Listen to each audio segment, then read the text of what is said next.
Assalamualaikum warahmatullahi wabarakatuh. Salam, Om Swastiastu, Namo Buddhaya, dan salam kebajikan.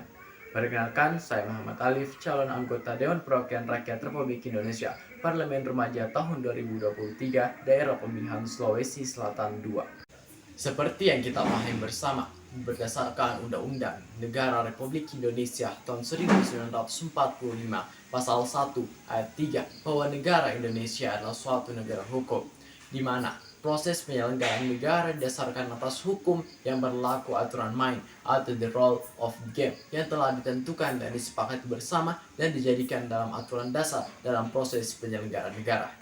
Namun, apakah proses dan penyelenggaraan negara di Indonesia sudah mencerminkan suatu kehidupan hukum? Terjadi peningkatan angka kriminalitas sekitar 7,3% dari tahun sebelumnya.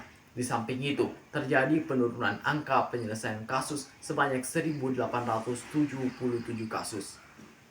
Kasus kriminalitas dan kekerasan yang paling banyak terjadi pada tahun tersebut adalah tindak kekerasan seksual. Hal ini menjadi suatu masalah besar bagi kita generasi calon pemimpin bangsa.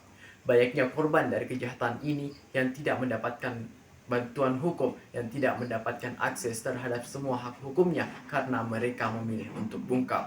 Mayoritas dari korban-korban tersebut memilih untuk bungkam karena mereka takut akan penilaian masyarakat, tekanan lingkungan, tekanan publik, tekanan pelaku, bahkan adanya penghilangan barang bukti dari tindak kekerasan ini. Untuk dapat menyelesaikan semua masalah ini diperlukan peran generasi muda sebagai agen dalam penegakan hukum berkeadilan di negeri ini. Oleh karena itu, apabila saya terpilih menjadi Dewan Perwakilan Rakyat Republik Indonesia, saya akan membuat suatu generasi muda, suatu komunitas yaitu Gen H, generasi muda dan hukum yang akan bekerja sama dengan berbagai instansi terkait, melakukan program edukasi, pengenalan, sosialisasi, dan perlindungan hukum yang berkeadilan bagi seluruh masyarakat.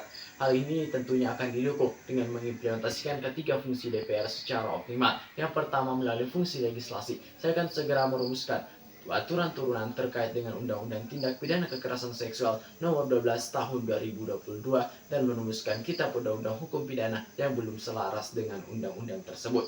Selain itu, saya juga akan membentuk suatu aturan dan regulasi khusus tentang perlindungan Gen H dalam melakukan penegakan hukum untuk mewujudkan hukum berkeadilan di negeri. Melalui fungsi anggaran, saya akan menyusun suatu RAPBN yang akan dialokasikan untuk dapat menunjang penyuksesan terjadinya berbagai program dari Gen H.